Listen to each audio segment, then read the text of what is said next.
Quel est le problème? Non, non. Ça, t'as activé le rythme. Mais tu commences.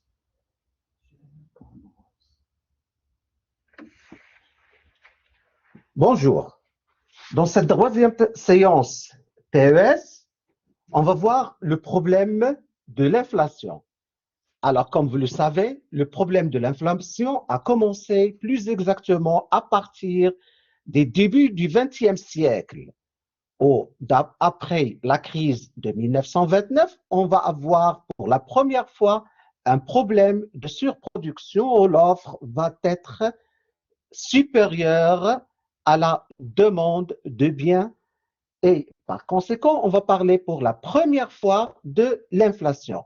Comment on peut mesurer l'inflation? Mais avant, on va tout d'abord définir qu'est-ce qu'on entend par l'inflation. L'inflation, c'est l'augmentation contenue.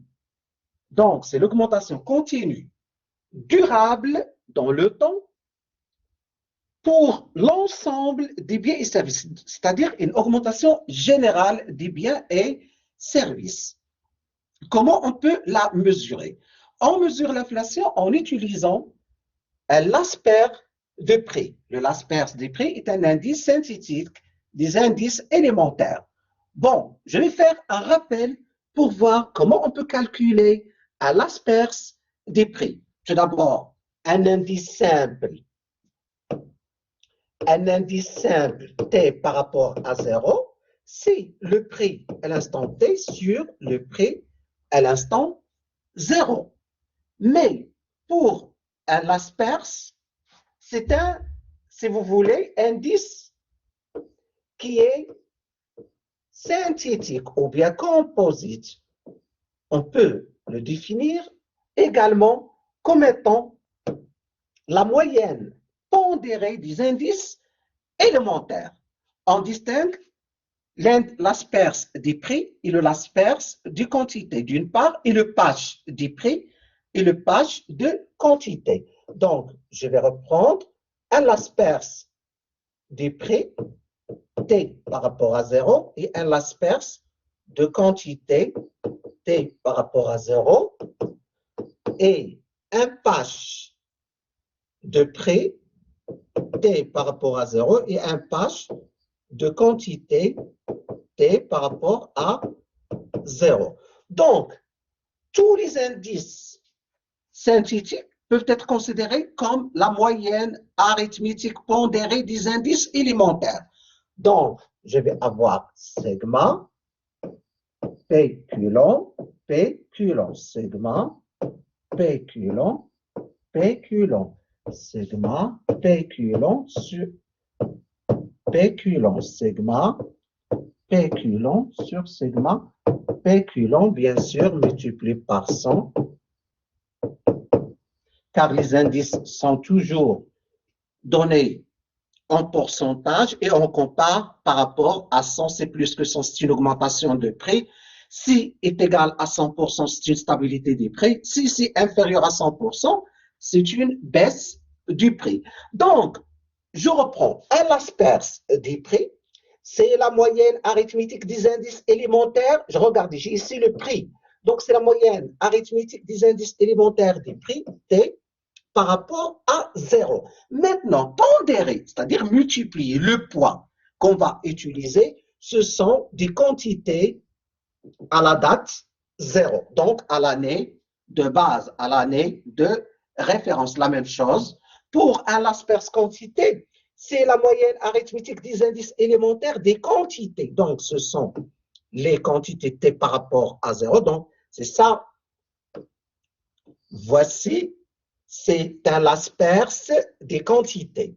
Donc, c'est la variation des quantités à l'instant T par rapport à 0. Ici, on a à l'asperge des prix. Donc, c'est la moyenne arithmétique des indices élémentaires des prix, c'est-à-dire T par rapport à 0. Mais cette fois-ci, pondéré toujours à l'année de base. Ce qui n'est pas le cas d'un patch, car un patch, on pondère avec les quantités courantes. Donc, je vais avoir un patch de prix, c'est l'indice, c'est la moyenne arithmétique des indices élémentaires des prix, mais on va pondérer par la date courante.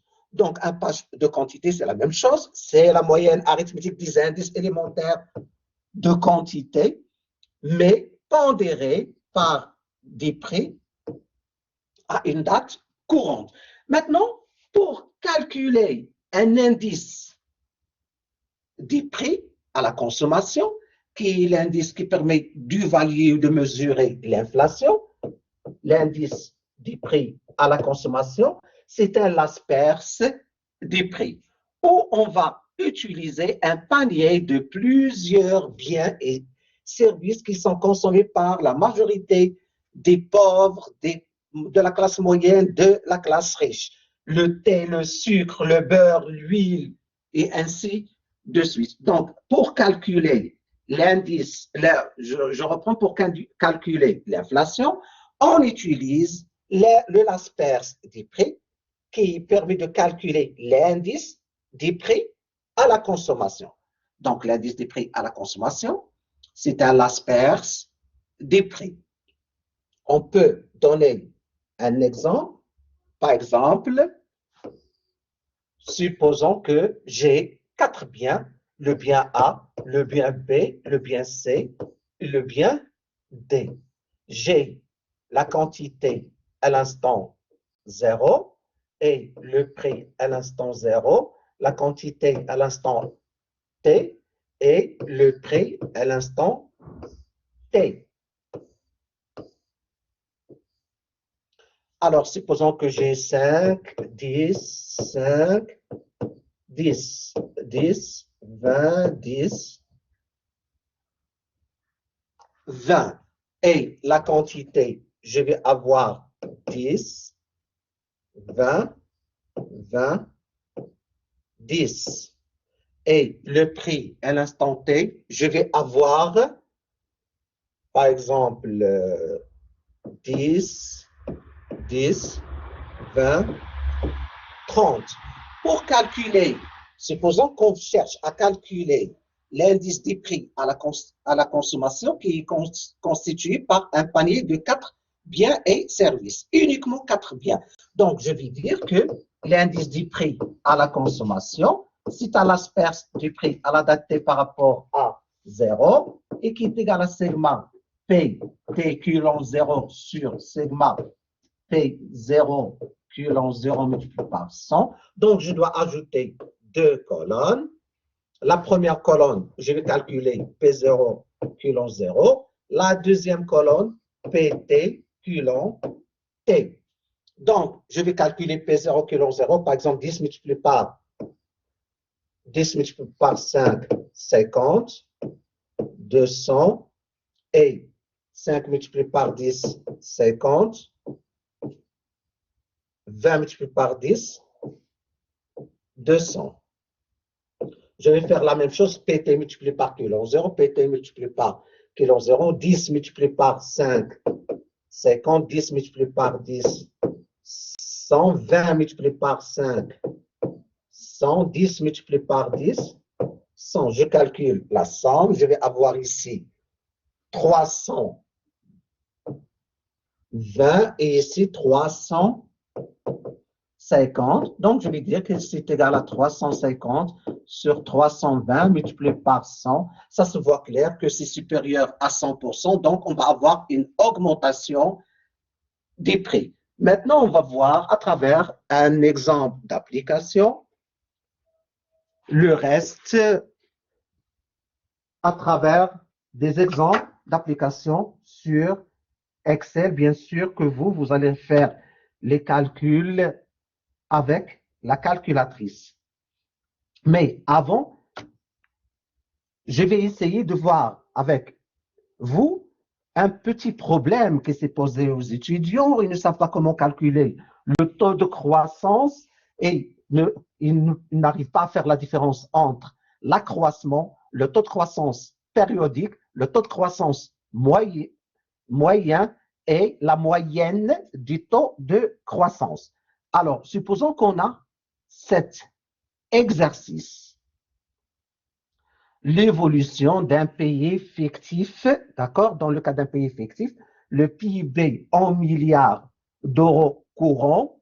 Lorsque je dis courant, c'est-à-dire c'est le prix tel qu'il est pratiqué. Par exemple, lorsque vous allez faire vos achats, vous allez payer au prix courant. Par exemple, les salaires versés aux salariés, ce sont des salariés en dirhams ou en euros courants, c'est-à-dire qu'ils contiennent l'inflation. Alors, l'indice en valeur du PIB, donc je vais vous donner tout simplement, voici l'énoncé, je vais le mettre en rouge. Et le reste, vous devez le calculer. Tout d'abord, l'indice. Alors, lorsqu'on veut faire des études et lorsqu'on veut simplifier les calculs, on peut basculer des valeurs des agrégats ou bien des quantités des agrégats vers des indices. Ainsi, on distingue lorsque, par exemple, un caractère, le PIB, il peut être donné soit en valeur, soit en volume, soit en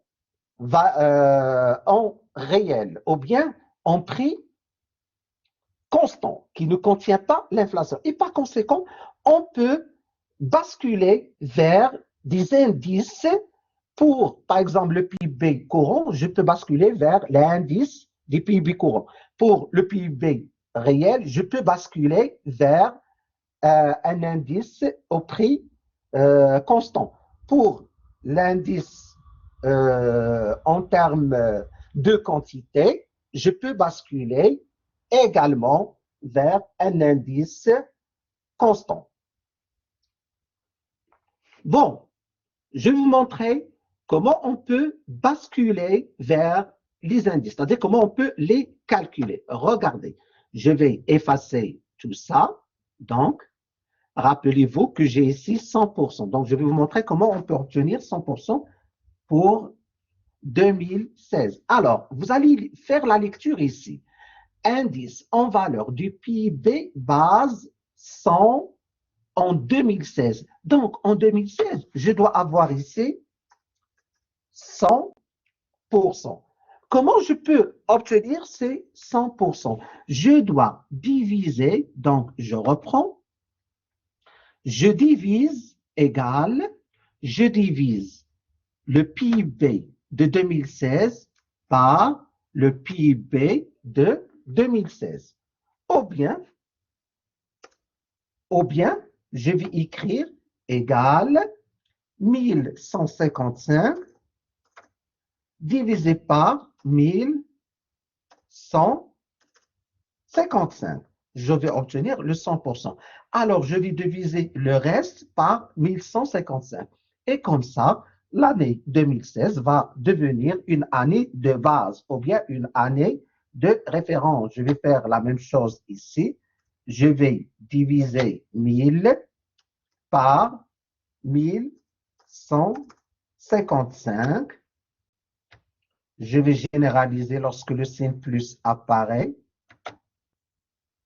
Je généralise et par conséquent, je peux obtenir l'indice.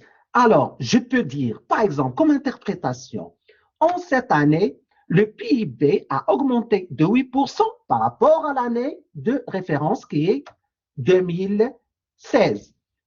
En 2018, le PIB courant a augmenté de 18,8% par rapport à 2016. Alors, d'une manière générale, les statisticiens préfèrent donner l'année de base ou l'année de référence à une année normale, où il n'y a pas de sécheresse, où la production est normale, où le tourisme est normal, où il n'y a pas d'attentats, et ainsi de suite. Donc, ça doit être une année normale, considérée comme une année de référence ou bien une année de base. Maintenant, pour calculer la variation relative, tout d'abord, on doit distinguer entre variation et variation relative. Lorsqu'on dit variation, c'est un écart, c'est un accroissement. Par exemple, entre 2015 et 2014, l'accroissement est égal à 50. C'est 1050 moins 1000. On dit également l'écart ou la différence ou l'accroissement c'est la valeur finale moins la valeur initiale. Mais lorsqu'on dit variation relative, c'est relativement à la valeur initiale. Donc, c'est entre parenthèses 1050. Donc, comment j'ai pu obtenir ce 5, la variation, elle est égale normalement à 1050 moins 1000. Je ferme et je divise par 1000. Entrée, j'obtiens, je reprends,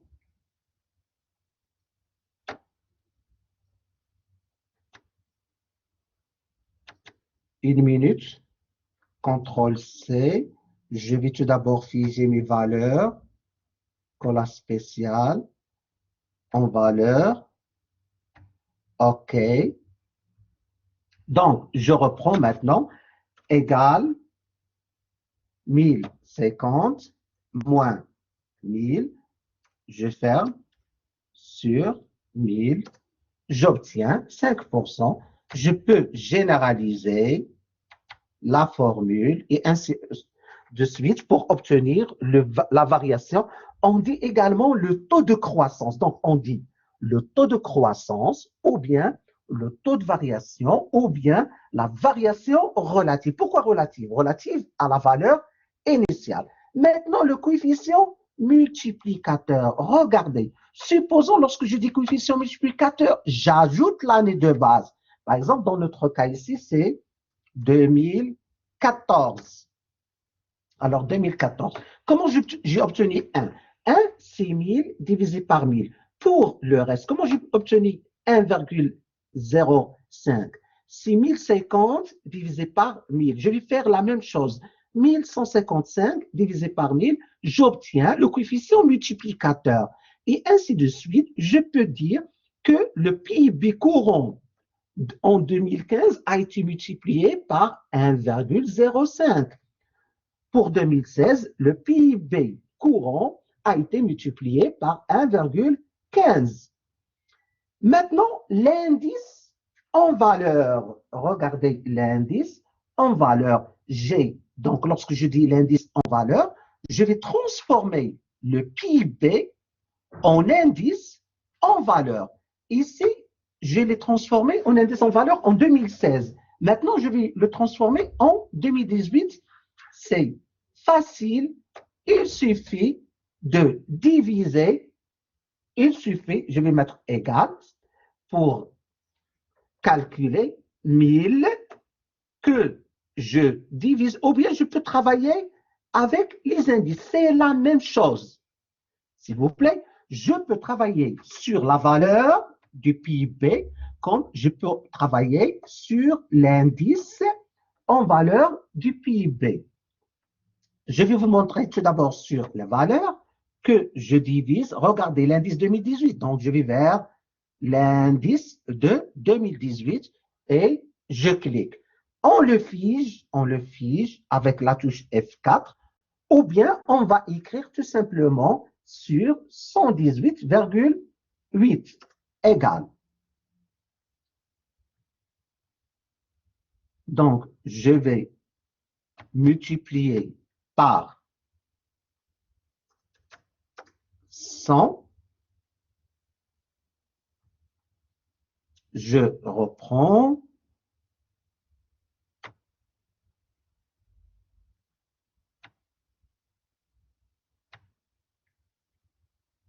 Égale.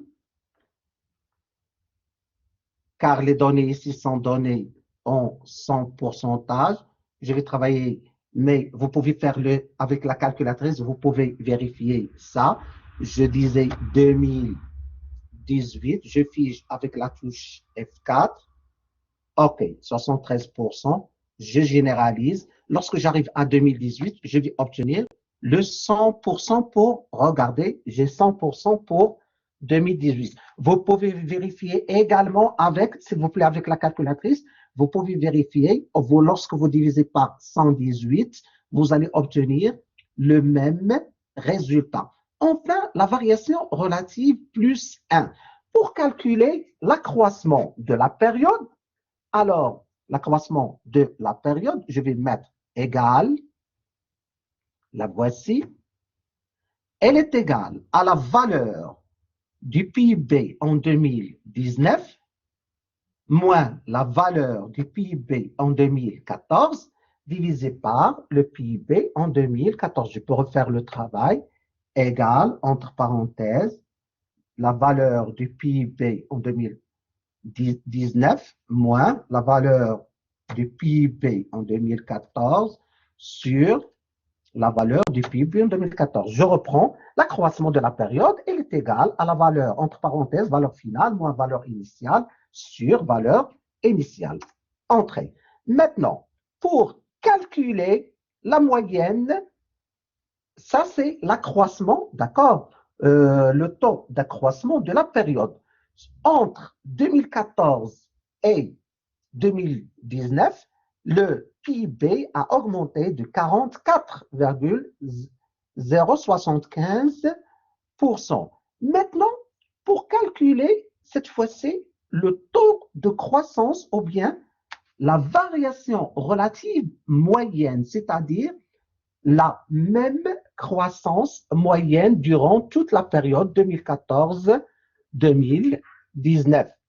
Je vais vous montrer comment on peut faire ça sur le tableau.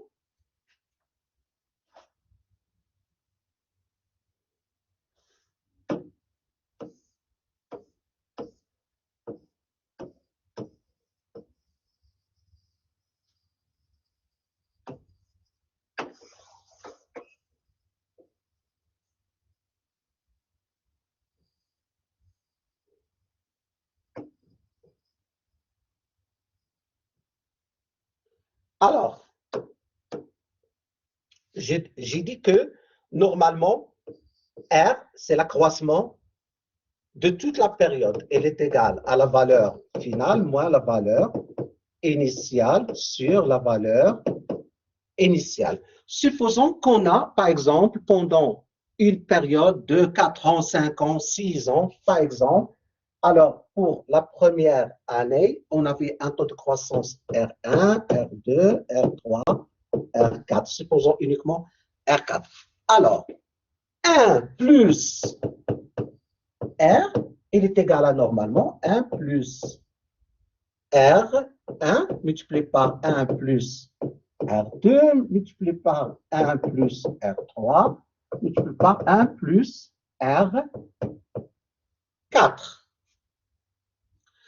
Supposons maintenant qu'on a le même taux de croissance moyen. Donc, je vais avoir 1 plus R moyen, facteur de 1 plus R moyen, facteur de 1 plus R moyen, facteur de 1 plus R moyen, qui est égal à 1 plus R moyen à la puissance 4. Et par conséquent, le taux de croissance moyen, elle est égale à la racine quatrième de 1 plus R moins 1. Ça, c'est tout simplement la moyenne géométrique. C'est la moyenne géométrique. C'est pourquoi on peut la calculer de plusieurs façons. Premièrement, je vais utiliser la formule que j'ai donnée tout à l'heure. Elle est égale normalement à 1 plus l'accroissement de la période, le taux de croissance de la période à la puissance, entre parenthèses, 1 sur G 2019 moins 2014, c'est-à-dire 5 ans, sur 5, je ferme, moins 1. Donc, pour chaque année, le PIB a augmenté de 7,577% en moyenne. Je peux également utiliser la formule de la moyenne géométrique et obtenir la même chose. Je vais mettre égal moyenne géométrique, elle est donnée. Là, voici la moyenne géométrique. moins 1.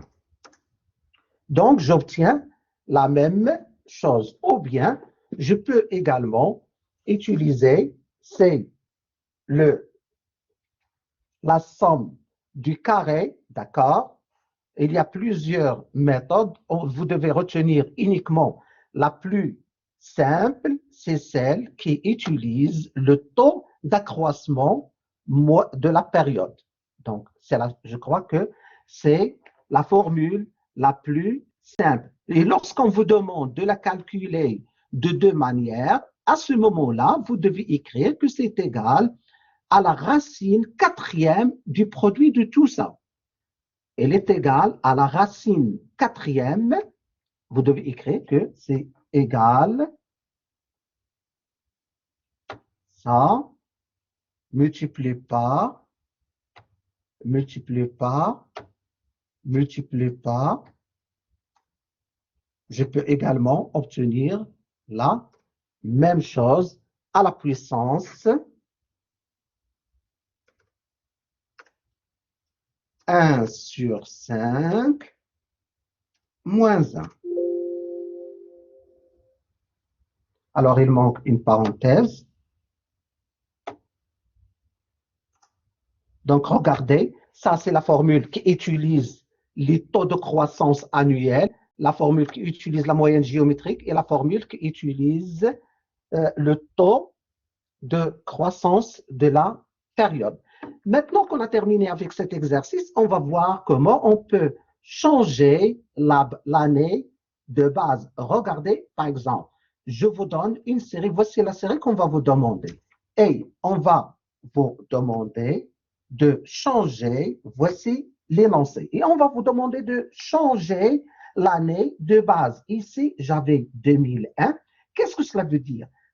L'indice des prix à la consommation, l'année de base 2001. Cela veut dire que je vais avoir 100% en 2001. On vous demande de transformer la série en une autre série avec l'indice du prix à la consommation avec l'année de base 2009.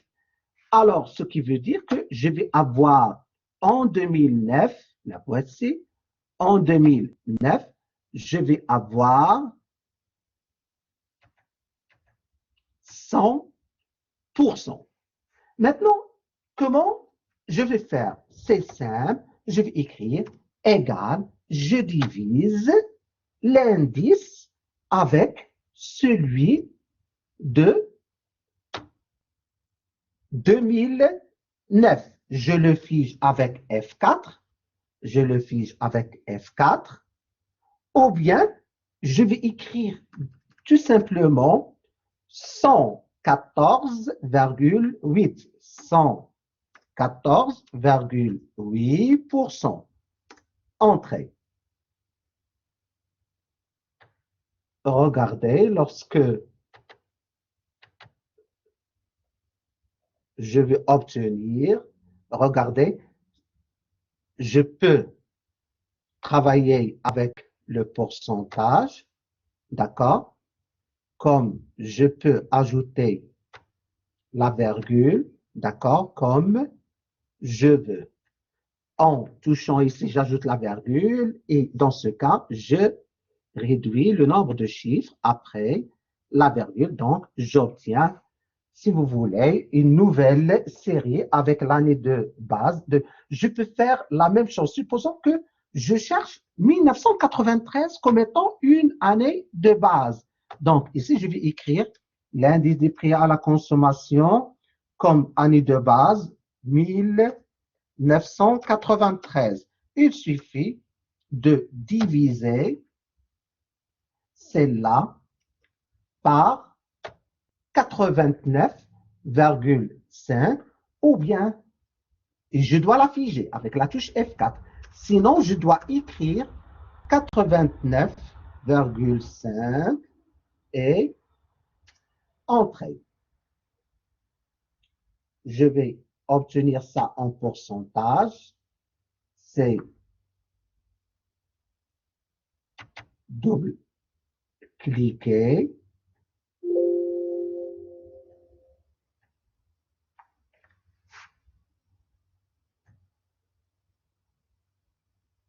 Ah, j'ai oublié d'ajouter le pourcentage.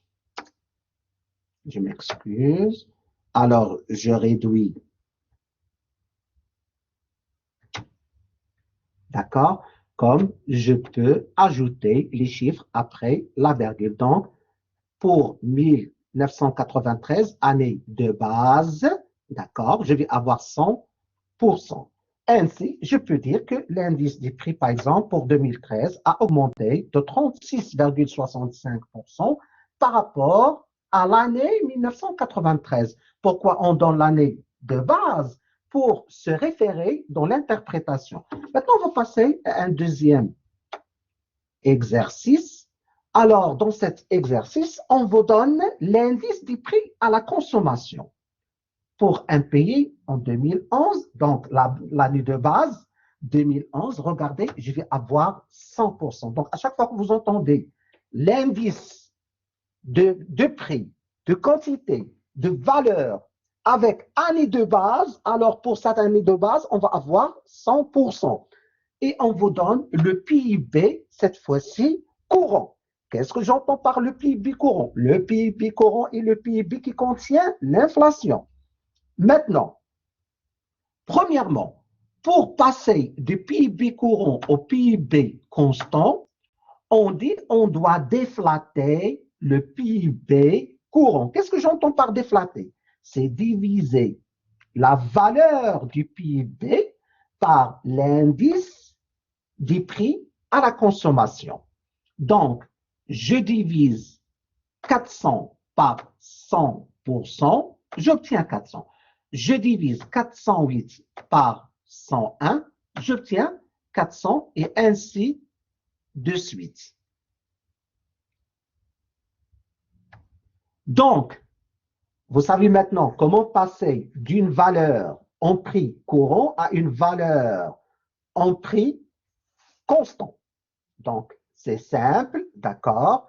Qu'est-ce que j'entends le prix constant? C'est comme si la quantité ne change. C'est comme si je vais avoir travaillé toujours avec les quantités de l'année de base, 2011. Supposons que le PIB, en 2011, il y avait une quantité de 50 milliards de tonnes. Alors, pour le reste, c'est comme si je vais avoir la même quantité. Donc, pour voir uniquement la variation du prix, comment va évoluer le prix par rapport à l'année de base. Maintenant, l'indice. L'indice, comme je l'ai dit, il suffit de diviser la valeur du PIB courant par l'année de base retenue. On a retenu ici 2013. Là, voici la valeur de 2013. D'accord? Alors, 420 divisé par 420, je trouve 100%. Comment j'ai trouvé 97,14%? C'est 408 divisé par 420. Comment j'ai trouvé 107,14? C'est 450 divisé par 420. Je divise toujours par la valeur de l'année de base. Donc ça, on l'a expliqué. Le taux de variation. Le taux de variation, ou bien courant. Regardez, ça c'est le taux de variation courant. C'est-à-dire, je peux la calculer à partir soit du PIB courant, soit de son indice. Je vais obtenir la même chose. Donc, comment j'ai trouvé le 2%? C'est 97,14% moins 95,24 divisé par 95,24. Ou bien, c'est 408 moins 400 divisé par 400. On va faire la même chose. Regardez, 5, comment je l'ai pu obtenir? C'est 525 moins 500 divisé par 500. Donc ça, on l'a expliqué également. Il reste, pour calculer l'accroissement, d'accord, le taux d'accroissement de la période, c'est-à-dire 31,25, elle est égale à 525 moins 400 divisé par 400. Cette valeur va servir pour calculer le taux de croissance annuel moyen. D'accord? Alors, pour la calculer, je peux utiliser la formule. Elle est égale à 1 plus, entre parenthèses, je vais la calculer également ici, elle est égale à 1 plus, ou bien 100%, le taux de croissance de la période à la puissance 1 sur 2016 moins 2011, c'est 5 ans, moins 1. Donc, en moyenne, le PIB a augmenté pendant les 5 années de 5,59. Alors, cette croissance moyenne, généralement, on l'utilise pour faire les prévisions. Par exemple, si je cherche, par exemple, regardez, je peux faire les prévisions jusqu'à 2019, alors je vais dire que c'est égal à 525 multiplié par 1 plus 5,59%. Je fige avec F4 ou je vais l'écrire comme ça. Entrée. Donc, voici, par exemple, en 2019, si on va garder la même croissance moyenne de 5,59, on aura un PIB courant de 618. Lorsque j'ajoute 100% ou bien 1, c'est pour également trouver le taux de croissance moyen. La même chose. Je peux calculer le taux de croissance pour les valeurs courantes, comme je peux les calculer, le taux de croissance pour les valeurs constantes. Alors, ici, on a tout d'abord 403 moins 400 divisé par 400. On va trouver, regardez, ce taux de croissance, d'accord, du PIB, mais cette fois-ci constant. Je vais travailler sur les valeurs constantes. J'ajoute 1, d'accord, je divise tout d'abord. 400 divisé par 400, je trouve 1. 403 divisé par 400, je trouve cette valeur. 407 divisé par 400, je trouve cette valeur, et ainsi de suite. Ainsi, le PIB constant a été multiplié par 1,25 entre la période 2011 et, je crois, 2015. Également, je peux calculer le taux de croissance, d'accord, moyen, mais du PIB constant. Je vais faire la même chose, je l'ai trouvé, il est égal à 1 plus le taux d'accroissement que j'ai montré, le taux de croissance, c'est 481,6 moins 400 divisé par 400, je trouve 0,2041 et ainsi de suite. J'applique la formule, j'obtiens le taux de croissance moyen, cette fois-ci annuel du PIB constant.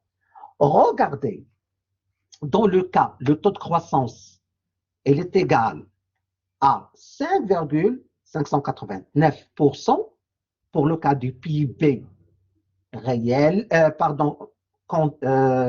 permanent, et il est égal à 3,784%. Donc, qu'est-ce qu'on écrit? Qu'est-ce qu'on peut dire à propos de la différence? Toujours, en cas d'inflation, toujours le taux de croissance d'une valeur, d'un agrégat courant est supérieur au taux de croissance d'un agrégat constant. On va passer à un troisième exercice pour mieux maîtriser, car les étudiants ont un problème de passage ou bien de changement d'année de base. C'est un exercice qui contient, on a le prix en 2003, regardez, on a l'indice des prix en 2003, l'indice des prix en 2006 et la production. Donc, on vous donne la quantité, la production, d'accord, par année, et on vous donne 2 colonnes d'indices.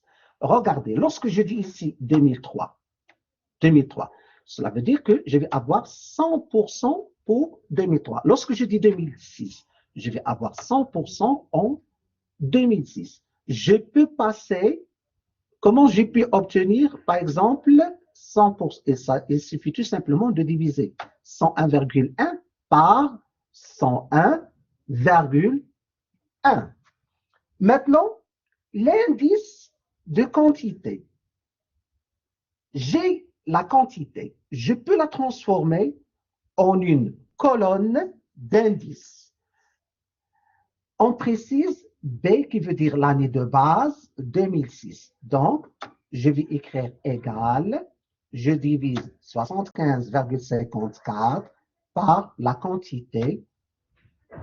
Donc, je vais mettre ici, je vais reprendre égal la quantité de 2020 divisé par celle et je multiplie par 100. Je généralise, double-cliquer. Ah, je m'excuse car je n'ai pas figé. Donc, soit que je fige, soit je crée carrément, je divise par 85,263. 85,263.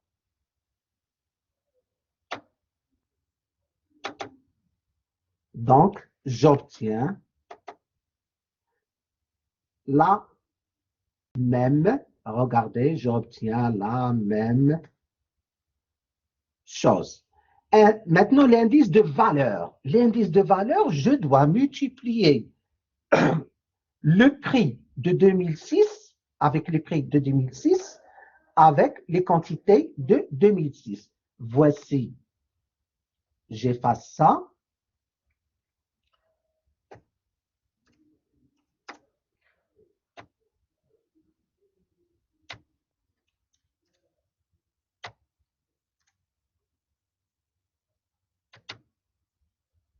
Alors, qu'est-ce que j'ai dit? Je dois multiplier l'indice de prix de 2006 multiplié par l'indice de quantité 2006 que je divise par 100. Alors, on vient de voir comment changer l'année de base, d'accord, et comment calculer la valeur d'une série. Quatrième exercice. Le quatrième exercice, c'est pour voir comment calculer l'indice du prix à la consommation pour voir est-ce qu'on a inflation, déflation, stabilité du prix. Supposons qu'on a dans un pays fictif qui se base uniquement sur le pain, l'huile, le sucre, le thé et le café. Donc, un panier de 5 biens. Et on vous demande de calculer l'indice du prix à la consommation. Alors, tout d'abord, je vais reprendre mon énoncé sans les unités. Et qu'est-ce que j'ai dit tout à l'heure? L'indice du prix à la consommation, c'est un asperse du prix. Donc, elle est égale à sigma PT culon 0 sur sigma P0 culon 0. Voici l'énoncé, je vais calculer PT culon 0. Voici le prix à l'instant T et la quantité à l'instant 0. Je multiplie 2 multiplié par 64, je trouve 128. Je multiplie 17 par 76, je vais généraliser la formule pour obtenir tout d'abord sigma PT culon 0. Je vais faire la même chose. Alors, je vais calculer l'indice. C'est sigma, la voici, sigma PT culon 0 sur sigma P0 culon 0 que je multiplie par 100%, je trouve 113,285.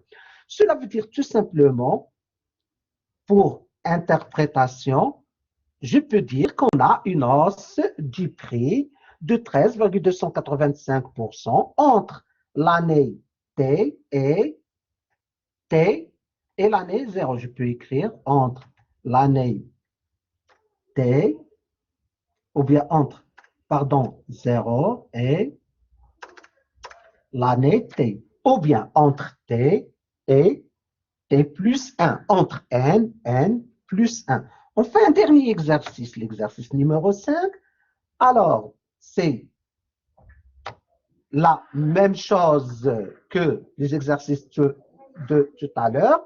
C'est pour mieux maîtriser le taux de croissance, car d'après les examens passés, les étudiants n'arrivent pas à répondre à ce type de problème. C'est pourquoi cette année, j'insiste beaucoup pour le calcul du taux de croissance de l'inflation, comment on peut passer d'une valeur courante à une valeur constante, appelée également réelle. Il suffit de diviser par l'indice des prix à la consommation.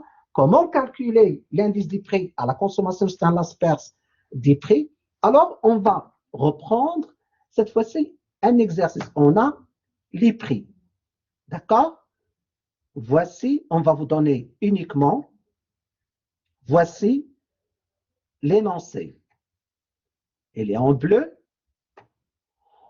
On va vous demander de déterminer les prévisions pour l'indice des prix pour 2017, également pour jusqu'à 2021. Alors, comment on peut faire? Premièrement, on doit calculer la variation relative, ou bien le taux de croissance. Le taux de croissance. On dit variation relative, ou bien taux de variation, ou bien taux de croissance, ou bien taux de croissance, ou bien variation relative. C'est la même chose. Comment j'ai trouvé 0,5? C'est 70 moins 50 sur 50. Je vais calculer, donc elle est égale à 70. Je peux voir là, avec la touche F2, elle est égale à 70 moins 50 divisé par 50. Je vais faire pour le reste, d'accord, du calcul. Ensuite, je vais calculer, je vais ajouter 1. Soit je vais ajouter 1, soit je vais ajouter 100%. Dans notre cas, on va ajouter 100%. Regardez, je vais obtenir, la voici, je vais ajouter 1, je vais obtenir 1,4.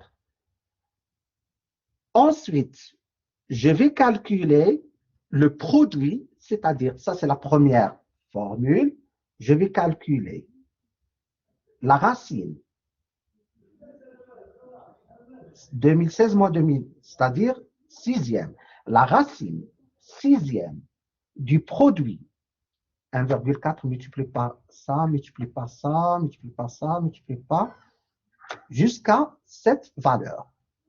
Moins 1, la voici la formule. C'est le produit, d'accord? Il y a une option avec Excel qui permet de faire ce calcul. Je vais la montrer. Égale somme du produit. Pardon, égale produit.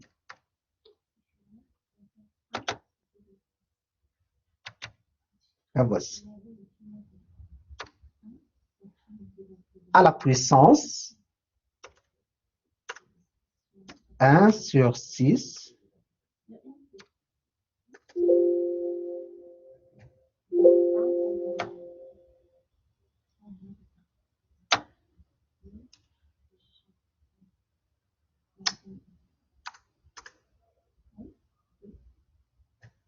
moins 1.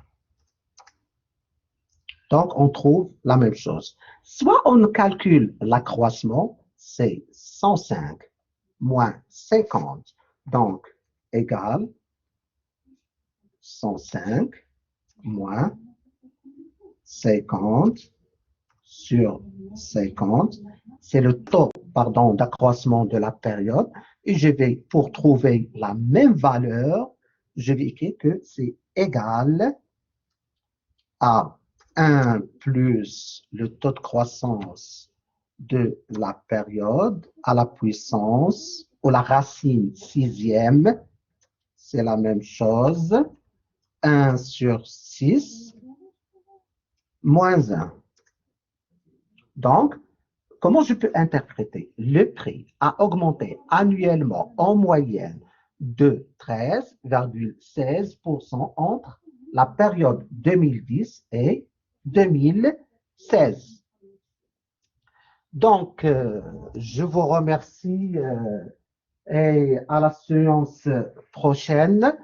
J'espère que vous allez essayer, je vais vous déposer quelques exercices pour faire, si vous voulez, des révisions sur ce que j'ai vu avec vous durant cette séance. Je crois que j'ai essayé de voir avec vous l'ensemble des questions que vous pouvez vous poser. Je vous remercie à la séance prochaine.